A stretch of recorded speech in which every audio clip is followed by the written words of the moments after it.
So ang papag-usapan po natin for today is the latest case update po sa impeachment case ni Vice President Sara Duterte. Okay, so this is as of June 24 po, 2025 kung saan nag-file na po si VP Sara nung tinatawag na Answer Ad Cautelam niya. Okay, so for further clarification po, ang papag-usapan lang po natin dito is tungkol lang sa impeachment. Medyo madami na po kasing cases filed against her. So hindi ko po i-discuss yun, yung tungkol sa ombudsman and then yung sa prosecutor pa, yung sa grave threats. Wala po tayong papag-usapan regarding that. Tungkol lang po to sa impeachment case as of June 24, 2025. Okay? So for today po, we will be having just two main questions, which is number one, pwede ba desisyonan ng Senate Impeachment Trial Court ang prayer for dismissal ni Vice President Sara Duterte? And then number two po, kung hindi naman guilty, bakit daw dinadaan sa technical issues ang impeachment case? So yan, ito po kasi yung binabato mainly nung side ng prosecution against Vice President Sara Duterte at yung mga anti-VP Sara po. Okay? Pero for today po, this will be yung number one po talaga yung magiging interesting topic for discussion talaga natin. Okay? So before po tayo mag-start, just a quick promotion lang po ng Facebook page ko kasi ito na lang po kasi yung wala pang 100,000 eh. Sa TikTok naka 200,000 na po tayo and sa YouTube we're already close to 270,000. So sa Facebook naiwan po tayo 77,000 pa lang po unfortunately. So anyway, sa lahat po ng mga gusto ng mga konting maritesan, chismisan, dito po yan lahat sa Facebook ko nagaganap. Okay? So kung mahilig po kayo doon, follow nyo lang po ako. Ang pangalan ko po doon is AttorNEIL Abayon. Same naman po lahat ng username ko sa lahat po ng social media. Okay, so ngayon start na po tayo sa discussions natin. So before ko po sagutin yung question number 1 natin, ipakita ko po muna sa inyo yung answer na finile ni Vice President Sara Duterte. Okay, so yung finile po niya is what we call an answer ad cautelam. So kung makita po nyo dito, Republic of the Philippines, Senate, Pasay City, Impeachment Court regarding the impeachment trial of Vice President Sara Zimmerman Duterte, case number 03-2025. Okay, so sabi po dito, Vice President Sara Z. Duterte by counsel without waiving any jurisdictional and or other objections she has to this case and the fourth impeachment complaint respectfully states. Pinaka-ibig sabihin po nitong introduction dito ni Vice President Sara Duterte, ito pong lahat 1, 2, 3 and yung sa mga succeeding numbers, sinasabi niya po lahat yon without waiving yung mga any jurisdictional or other objections niya regarding the fourth impeachment complaint. Kaya ngayon, nagkaroon ng tinatawag na ad cautelam dito or out of caution. Kasi nga po, di ba, require siya sumagot nung impeachment trial court. Diba? Yung same day po, nung first impeachment trial court, ni-require din nila si Vice President Sara Duterte doon na sumagot within 10 days yung inisyuhan po siya ng summons. Therefore, since meron ng court directive na sagutin niya yung summons, ito po yung answer niya dun sa summons na yon. However po, since sumagot na siya due to the order of the Senate Impeachment Trial Court, hindi po ibig sabihin ng pagsagot niya dito is hindi na niya kune-question yung jurisdictional issues ng impeachment complaint against her in relation dun sa fourth impeachment complaint. Kasi alam naman po natin, di ba, nag-file siya sa Supreme Court din ng case questioning the fourth impeachment complaint. Okay, so i-rephrase ko lang po para mas maintindihan nyo talaga. Si Vice President Sara Duterte po, she filed this answer ad cautelam kasi ni-require po siya ng Senate, di ba? So para po hindi siya ma-technical or mapagalitan ng Senate Impeachment Trial Court, she filed this answer po kahit na meron pa siyang objections dun sa fourth impeachment complaint. Yun yung purpose nito. Kaya po merong ad cautelam dito sa answer niya. Okay? Again, it is out of caution, meaning hindi po niya waive yung right niya to object to the issue in relation to the fourth impeachment complaint. However, out of compliance dun sa directive or order ng Senate Impeachment Trial Court, nag-file pa rin po siya ng answer. So hopefully, klaro po yun. Medyo baka po parang nabuhol-buhol pero I'm trying my best po to explain para mas maintindihan ninyo. Okay, so anyway, yan po yung pinaka-introduction dito ni Vice President Sara Duterte. Tapos kung makita po natin, yung pinaka-argument po ni Vice President Sara Duterte dito is number 1, the fourth impeachment complaint must be dismissed. Okay, so letter A, it is void ab initio for violating the 1-year bar rule under Section 3, Paragraph 5, Article 11 of the 1987 Constitution, which explicitly prohibits the initiation of more than one impeachment proceeding against the same official within a period of 1 year. Letter B, there are no statement of ultimate facts in the fourth impeachment complaint. Strip of its factual and legal conclusions, it is nothing more than a scrap of paper. And C, being laden with conclusions of facts and law, the fourth impeachment complaint is a clear abuse of the impeachment process. So ito po hindi na natin i-discuss talaga isa-isa kasi madami naman na po tayong... Ako po may video na ako na ginawa tungkol dito sa 1-year bar rule. Tapos kung i-research nyo po, ang dami na rin statements talaga regarding the 1-year bar rule. So ang pinaka-issue na lang po na i-discuss natin dito is kung pwede ba talaga ito ma-actionan ng Senate. Ito pong gustong mangyari ni Vice President Sara Duterte na must be dismissed daw yung impeachment case against her. Okay, so anyway, punta na po tayo ngayon sa first question po natin for today. So ang first question po natin is kung pwede ba talaga desisyonan ng Senate Impeachment Trial Court ang prayer for dismissal ni VP Sara. Yung pinakita ko po ngayon lang. So currently po, alam naman natin na meron pong dalawang legal position yan from different ends of the legal spectrum. Okay, so merong mga pro-impeachment and then merong mga anti-impeachment. So yung pro-impeachment, of course, gusto nila ma-convict si Vice President Sara Duterte, and then yung mga anti-impeachment, gusto nila ma-acquit si Vice President Sara Duterte. And then if we relate it to this question, ang gusto po ng pro-impeachment is hindi pwede desisyonan yun ng Senate kasi yung ginagamit nila, yung trabaho lang daw ng Senate is to try and decide. Meaning dapat daw full-blown trial on the merits lang yung action na gawin ng Senate in relation to the impeachment trial court. Yan po yung ginagamit ng mga pro-impeachment side, okay? Whereas naman po yung anti-impeachment or yung gusto ma-acquit si Vice President Sara Duterte, ang ginagamit naman po nilang argument is that hindi limited yung actions ng impeachment trial court only dun sa full-blown trial. In short, pwede silang mag-issue ng mga orders of dismissal, so on and so forth, okay? So kung ako po tatanungin kung saang side ba ako dun, so unang-una po, I have already made a video regarding that, diba? Na kung saan in-explain ko na it is my legal position na pwede mag-issue ng orders of dismissal yung impeachment trial court because number one, in-apply nila at in-adopt nila yung rules of court, and under the rules of court, meron po dong mga power yung court ng mag-issue ng orders of dismissal, okay? And then number two,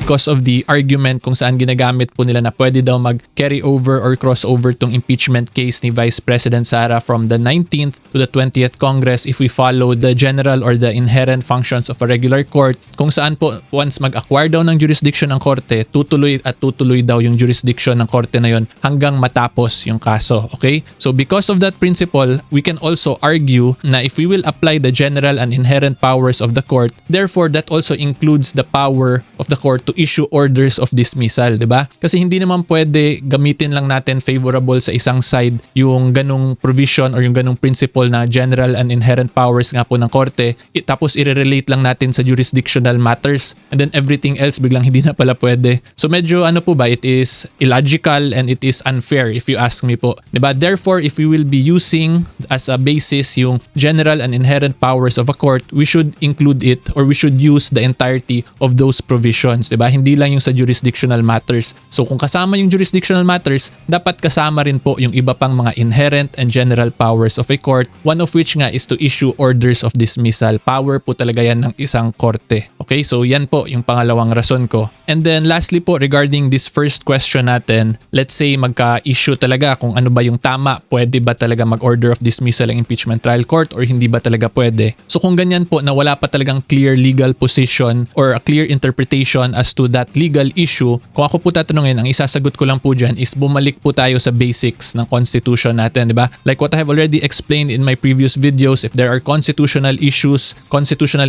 mga legal issues na hindi po tayo sigurado ano yung proper interpretation, let us not make things more complicated. Kung hindi dapat gawin natin, go back to basics lang po tayo sa constitution natin, okay? So ngayon, ano ba talaga ang pinaka-basic or one of the fundamental principles po ng bansa natin in relation to the Constitution, or specifically po yung government functions po natin as provided by our Constitution. Okay, so may ipapakita po ako sa inyong legal provision.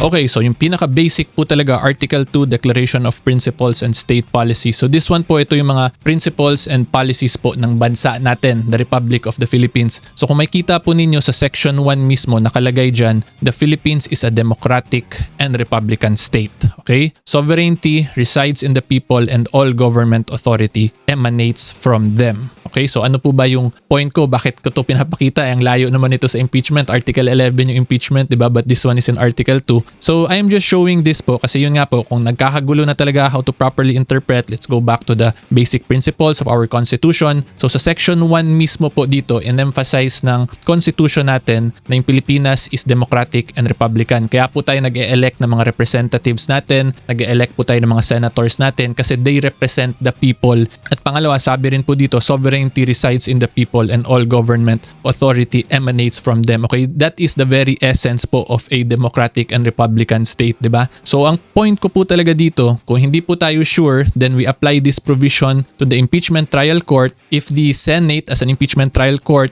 let's say mag-issue po sila ng order of dismissal due to a jurisdictional issue, tapos majority of the senators will vote to approve that order of dismissal. Kung ganun po, ano na yung ibig sabihin nun? Ang ibig sabihin po nun ngayon, the will of the people is now being followed. Diba? Kasi ang mga senators po, they are representatives of the people. Okay? Therefore, if a majority of the senators agree to issue an order of dismissal, that is equivalent to the people themselves po ang nag-decide nun, hindi lang yung Senado. Kaya nga po kung ako tatanungin ninyo, that is most likely the reason kung bakit yung impeachment process is hindi binigay sa judiciary, kundi binigay sa Senate, because the Senate themselves are the representatives of the people. Therefore, pag may ginagawang actions po yung Senate, equivalent po yan ngayon na nasusunod talaga yung will ng taong bayan. Okay? Kasi yun nga po, sovereignty resides in the people and all government authority emanates from them. So, basically po ang point ko, again, if the Senate Impeachment Trial Court decides and a majority of them approves that an order of dismissal should be issued in this impeachment case ni Vice President Sara Duterte, therefore, that order of dismissal enjoys what we call po the presumption of regularity kasi ang dating po niyan nga parang yung tao mismo po ang nag-decide because of this principle. Section 1, Article 2 of the 1987 Philippine Constitution. Sovereignty resides in the people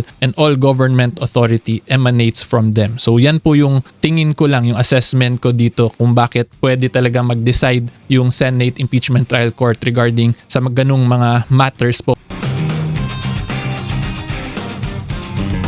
So brief summary lang po tayo kasi medyo mahaba na po yung discussion natin. So yung reason ko po kung bakit pwede yung Senate mag-decide is because number one, if we follow the general and inherent powers of a court or if we apply po the general and inherent powers of the judiciary to the impeachment trial court, meron po talagang power to issue orders of dismissal ang isang korte. Okay? Kasi yun nga po, di ba, like what I said, unfair naman kung yung jurisdictional matters lang dun sa general and inherent powers yung apply natin tapos everything else i-disregard natin. It is very illogical and very unfair kasi pag ganun, parang namimili ka lang kung saan pabor ngayon dun sa legal position mo yung ine-explain mo. Okay, and of course, number 2, because of this po, yung Section 1 of Article 2 of the 1987 Constitution. Because sovereignty resides in the people, therefore, if the Senate acts and a majority of them approves, that is equivalent to a majority of the people deciding po in favor sa ganun. So, kung sa ganyan po, that is a valid action, di ba? Because sovereignty resides in the people and all government authority emanates from them. Okay, so yan po yung sagot ko sa number 1. Okay, and idagdag ko na lang din po, itong Section 1 actually, this is also the basis kung bakit yung pag people power is legal sa according sa Supreme Court po natin. Kasi kung isipin nyo, hindi ba rebellion yan or insurrection yung people power? But as long as po there is no taking up of arms, wala pong violence na ginagawa yung tao, this is a legal and constitutional act under this one po yan ng Section 1. Diba? Kasi if the people themselves decide na gusto nila palitan yung government, that is equivalent po to the people exercising the sovereignty which resides in the people nga po, diba? So yan po yung another example kung bakit very important po talaga tong Section 1. Okay, and emphasize ko lang, hindi ko po sinasabi na magpi-people power tayo. I am just explaining po how important the will talaga of the masses or the taong bayan po talaga dito sa bansa natin. Okay, so ngayon punta po tayo sa question number 2. Okay, so itong number 2 medyo ano na lang po to parang mga away, ano ba yung proper term na doon? Yung parang mga kakaibigan na nag-aaway-away lang, nag-aasaran kasi sinasabi kung hindi naman daw guilty, bakit dinadaan sa technical issues ang impeachment case, okay? So tatandaan po kasi natin, ang isa po kasing lawyer talaga, our function as a lawyer is to protect the right to life, liberty, or property of our clients. So lahat po ng pwedeng ma-exhaust na legal remedies ng isang abogado ay gagawin at gagawin po talaga niya yan para sa kliyente niya. Kasi again, we we have the duty to protect the right to life, liberty, or property of our clients to the best of our abilities. Tapos kung hindi na nga kaya, di ba, meron yung so help me God dun sa last sentence. In short, trabaho po talaga questionin ng isang abogado lahat ng bagay, including mga technical issues or technical matters in a case. Hindi rin naman po natin masasabi na illegal yon kung questionin mo lang yung technical issues, because at the end of the day, remedial law is part po yan ng ating legal system dito. So remedial law po yan yung mga rules of procedure natin, technical matters. So since parte po siya ng batas natin, therefore it should also be observed and complied with, diba? Kung hindi yun nasunod, there is also a clear violation of the... So therefore, kung hindi po yun nasunod, there is also a clear violation of our law. So ganun po yan. Hindi po porket technical issues yung pinupukpok is ibig sabihin yan takot sa impeachment yung isang akusado or yung abogado is takot sa kaso. Hindi po yan ganun. Ang point lang po niyan is that the lawyer as a professional is performing or doing everything he can within his abilities to fully preserve and protect po the right to life, liberty, or property of his or her client. Okay? Because again, yung technical matters po, procedural matters, that is also part of the law of the land of the Philippines, specifically po yung remedial law natin. Therefore, kailangan pa rin po talaga yan sundin ng both parties. Okay? Yan po yung rason dyan. So it is very unfair naman kung sasabihin na takot daw sa kaso kaya ina-attack yung technical. Hindi po yun ganun. Hindi naman po kasi kasalanan ng isang akusado kung mali yung ginawa ng complainant, diba? So if the law allows him or her to exhaust these remedies, that is a legal remedy po na pwedeng kunin ng isang akusado, because tatandaan po natin, prior to an actual decision of a court, everyone enjoys what we call the presumption of innocence, diba? So yan po yung pinaka-essence kung bakit pwede natin atakihin or questionin yung mga technical matters. Okay? So anyway po, hopefully klaro po yung discussion natin for today. If you like more impeachment videos po, as usual, nandito po yan sa gilid ng mukha ko dito sa side. Ilalagay ko na lang po yan dito. And if you like legal educational videos sa current events, follow lang po kayo sa akin. Until next time, see you all po. Bye-bye!